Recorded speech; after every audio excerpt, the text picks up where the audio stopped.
Social media के ऊपर African एक मुल्क है बर्किना फासो, वहाँ के जो सदर हैं इब्राहिम टोरे, उनके बारे में बड़ी वीडियोस वायरल हैं और उसका जो वजाहत है, उसका चलने का स्टाइल, उसका बोलने का स्टाइल, उसका अपने लोगों के साथ इजहार मोहब्बत, वो सारा इस वक्त सोशल मीडिया के ऊपर ट्रेंडिंग कर रहा है। असल में इब्राहिम टोरे है कौन और कब इसने मिलिट्री को ज्वाइन किया और अपने मुल्क के लिए ऐसी क्या खिदमत अंजाम दी कि जिसके नतीजे में आज बर्किना फासो की आवाम जो है वो इस वक्त इब्राहिम टोरे के साथ है और उसका पुरतपाक इस्तकबाल हो रहा है, उसकी नारे लग रहे हैं, हर जगह पे उसका डंका बज रहा है, सोशल मीडिया के ऊपर रील्स वायरल हो रही हैं।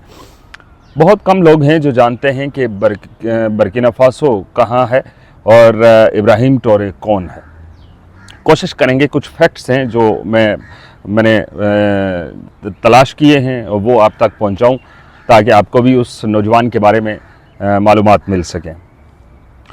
अब वहाँ पे नौजवानों का हीरो कहा जा रहा है इब्राहिम टोरे को। उसको हीरो कहने की वजूहात क्या हैं? सबसे पहले तो उनके ऊपर बात करते हैं।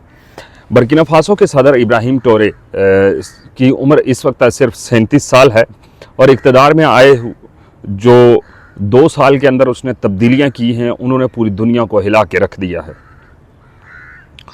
अब तब्दीलियां क्या की हैं? तब्दीलियों के ऊपर अगर बात करते हैं, सिक्योरिटी और ख़ुद मुख्तारी के ऊपर बात की। टोरे ने 2022 में इक़्तिदार संभालने के बाद फ्रांसीसी अफवाज को मुल्क से निकाल दिया। ये क्योंकि बेसिकली फ्रांस की एक कॉलोनी थी। बर्किना फासो अफ्रीकन एक मुल्क है और कॉलोनी थी। उसने फ्रांसीसी जो अफवाज हैं उनको 2 साल कबल मुल्क से निकाल दिया था और रूस के साथ अपने जो दिफाई मायदे हैं उनके ऊपर काम किया और अब रूस में भी उसकी बड़ी चर्चा की जा रही है। उसने अस्करियत पसंद जो थे उनके ख़िलाफ़ कार्रवाई करते हुए 25% से ज़्यादा इलाकों को दोबारा हुकूमत के अंदर शामिल कर लिया। बर्किना फासो बेसिकली अफ्रीकन जितने भी कंट्री हैं वहाँ पे मुख्तलिफ मज़ामती तरीक़े चलती रहती हैं और मुख्तलिफ वो लोग भी हैं जो अलहदगी पसंद हैं, जो अब डेड एंड की अपनी मस्जिद बना रहे होते हैं और वो फिर इंतशार फैलाते हैं। तो उसके ऊपर उसने कार्रवाई की और 25% वो हिस्सा भी मुल्क के अंदर शामिल कर दिया। अब मैशियत और कुदरती वसाइल के ऊपर अगर बात करें तो मुल्क के अंदर पहली सोने की रिफाइनरी कायम की है इस वक्त, और ताकि खाम सोने की बरामदात पर इन्हिसार कम किया जा सके और मकामी मैशियत को ज़्यादा मजबूत बनाया जा सके, क्योंकि अफ्रीका के अंदर सोना बड़ी तादाद में निकलता है और वो एक खाम माल होता है। वो वहाँ से लोग उठाते हैं और मुख्तलिफ ममालिक में लेके जाते हैं और वहाँ पे जाके उसको प्योरीफाई करते हैं, रिफ़ाइन करते हैं और फिर उसको मार्केट के अंदर लाते हैं जो असल शक्ल सोने की है। टोरे ने IMF और वर्ल्ड बैंक के कर्ज़ों को मुस्तरद करते हुए ये कहा कि अफ्रीका को वर्ल्ड बैंक, IMF और यूरोप और अमेरिका की ज़रूरत नहीं है। ये एक तरह से एक पैगाम था अमेरिकन और यूरोपियंस के लिए कि हमें आपकी जो कॉलोनी है उससे तो हमने निजात हासिल कर ली है, तो अब हमें आपके कर्ज़ों की भी ज़रूरत नहीं।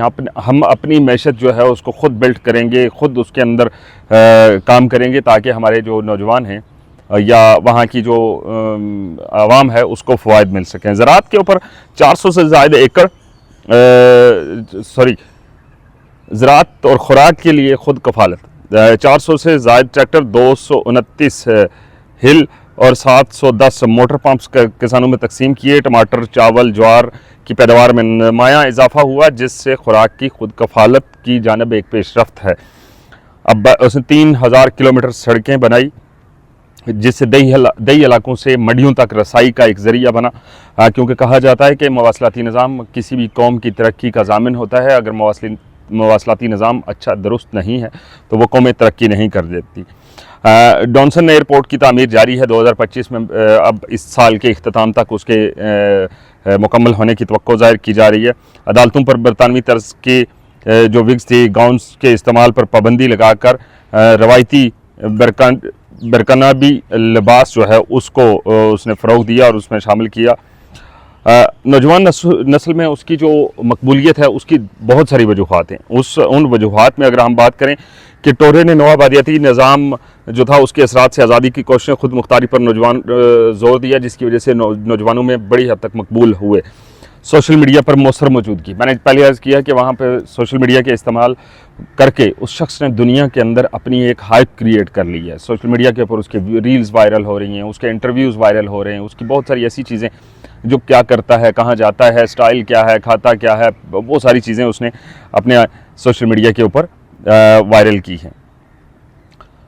नौजवान कारोबारियों के लिए टैक्स में छूट और सरमायाकारी के मौके फराहम किए हैं।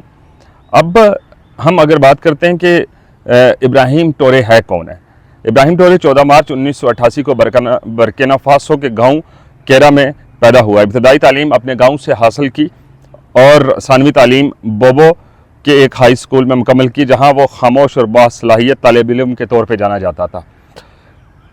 बेसिकली ये शुरू दिन से ही जो इसकी एक्टिविटीज़ थी वो डिफरेंट थी बाकी जितने भी थे इसके क्लास फेलोज़। मैंने एक इंटरव्यू के अंदर देखा कि उसका एक क्लास फेलो कह रहा है कि ये बहुत खामोश होता था और अपने काम में लगा रहता था कि काम कैसे करना है, उसको पाया तकमील तक कैसे पहुंचाना है, वो सारी थी। अब 2006 में उन्होंने यूनिवर्सिटी ऑफ ओगाडो में जियोलॉजी की तालीम हासिल करना शुरू की। 2009 में एजाज़ के साथ उन्होंने फिर ग्रेजुएशन मुकम्मल की।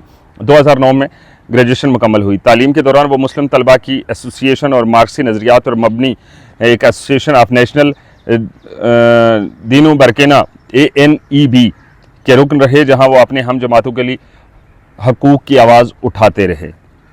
अब फिर 2009 में उन्होंने बर्किना फासो की फ़ौज में शमूलियत इख्तियार की और जो मिलिट्री एकेडमी है वहाँ से तरबियत हासिल की। उन्होंने मराकश में एंटी एयरक्राफ्ट ट्रेनिंग मुकम्मल की और उसके बाद वो काया में तैनात हुए। 2018 में उन्होंने माली में अक़वाम मुत्तहिदा की अमन फ़ौज का जो मिशन था उसके तहत खिदमत सर अंजाम दी। टोरे एक बेसिकली एक सादा, मेहनती और रसूल पसंद शख्सियत का मालिक है। उन्होंने अपने दौरे हुकूमत में वज़रा और पार्लियामेंटेरियंस की जो तनख्वाहें हैं उनमें 30% कमी कर दी, जबकि सरकारी मुलाजमीन की तनख्वाहों में 50% तक इजाफा किया। उससे ये हुआ कि जो इसका मकसद था, जो ये बता रहा है अभी कि मेरा मकसद ये है कि सरकारी मुलाजमीन के बारे में एक तासुर है कि वो काम नहीं करते, काम ना करने की वजह उनकी माली मुश्किलात हैं। तो जो पार्लियामेंटेरियंस हैं उनकी तनख्वाह कम हो जाएगी, लेकिन जो मुलाजमीन हैं उनकी तनख्वाह बढ़ाने के साथ साथ जो उनका काम है उसमें थोड़ी बेहतरी आई। अब उसके बाद इब्राहिम टोरे के बारे में ये भी बताया जा रहा है कि वो जब उसकी जो ड्रेस है वो एक आर्मी ऑफिसर का ड्रेस है और वो उसको कैप्टन इब्राहिम टोरे कहा जाता है। आर्मी ऑफिसर के ड्रेस के अंदर होता है और जहाँ पे भी मुलाकात के लिए जाता है तो एक पिस्टल जो है वो उसने लगाया होता है और फुल एक बॉडी बिल्डर के स्टाइल में, और एक जिसको हीरो कह सकते हैं कि फिल्मी हीरो की तरह वो आता है और फिर वो हर तरफ उसके डंके बजते हैं। आजकल वो रूस के साथ मायदों के अंदर मसरूफ़ है और रूस से ट्रेनिंग के लिए जो वहाँ के स्किल की जितनी भी स्किल्स हैं उनके ट्रेनर्स को रूस से बर्किना फासो लेके जा रहा है और वहाँ पे अपने नौजवानों को एक ट्रेनिंग करवा रहा है, जिससे नौजवान जो हैं वो ट्रेनिंग हासिल करेंगे और फिर उसी मुल्क के अंदर खिदमत को सरअंजाम देंगे। ये थी वो कहानी जो बर्किना फासो के इब्राहिम टोरे के बारे में थी। इब्राहिम टोरे की जो वीडियोज़ हैं वो इस हद तक वायरल हैं कि हर शख्स की जो वाल है या उसकी जो फॉर यू की फीड है, चाहे ट्विटर है, इंस्टाग्राम है, टिकटॉक है, हर जगह पे वो इस वक्त छाया हुआ है। उसकी सबसे बड़ी वजह नौजवान चाहते हैं कि वो भी नौजवान है, 37 साल की उम्र में वो एक मुल्क का सदर है जिसने अमेरिका को ठुकराया, जिसने यूरोपियन को ठुकराया और उनको IMF को ठुकराया, वर्ल्ड बैंक को ठुकराया और कहा कि मुझे आपके कर्ज़ों की ज़रूरत नहीं है। बेसिकली ये एक मुस्लिम कंट्री है जिसके सदर इब्राहिम टोरे है और मैं इस वक्त मतलब जिस वक्त मैं बात कर रहा हूँ इस वक्त भी अगर आप अपनी उस वाल पे जाएंगे, उस फीड पे जाएंगे, फेसबुक पे, यूट्यूब पे, कहीं पे भी, तो फॉर यू के ऊपर इब्राहिम टोरे की वीडियोस चलना शुरू हो गई और पाकिस्तान में बड़ा मकबूल हो रहा है ये इस वक्त। अगर आपको ये मालूमात अच्छी लगी या बुरी लगी अपनी राय का इजहार ज़रूर कीजिएगा। दीजिए इजाज़त। अल्लाह हाफ़िज़।